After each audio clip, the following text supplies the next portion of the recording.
In today's video, I am going to teach you how to type square root symbol in Word or Excel. To begin, open your Word document or Excel sheet and click exactly where you want the square root symbol to appear. In Word, that means clicking on the page at the point where you want to place the symbol. In Excel, click directly into the cell where you want it inserted. This is important because the symbol will appear wherever your cursor is active. Once your cursor is in the right spot, look up to the top menu bar. You will need to use the Insert tab for this method, since that is where Word and Excel keep special characters and symbols. Click on Insert, and then move your attention to the far right side of the ribbon. There you will see the Symbols button. Click that button to open the available options. A small drop-down menu will appear, and from that menu, click Symbol. This opens the symbol window, which gives you access to a large library of characters that are not always visible on your keyboard. At the top of this pop-up window, you will see a font drop-down menu.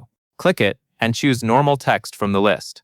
This helps make sure you are viewing standard symbols instead of characters from a special font, which can make the symbol easier to find. Next, look to the right side of the same window for the subset drop-down menu. Click it, then scroll down through the list and select Mathematical Operators.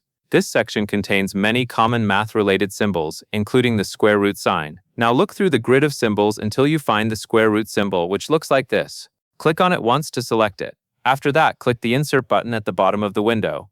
The symbol will be added to your document or spreadsheet in the place you selected earlier. When you are done, click Close to exit the symbol window. You should now see the square root symbol inserted where you wanted it. This is a reliable method when you want to insert the square root symbol accurately without needing to memorize any keyboard shortcuts.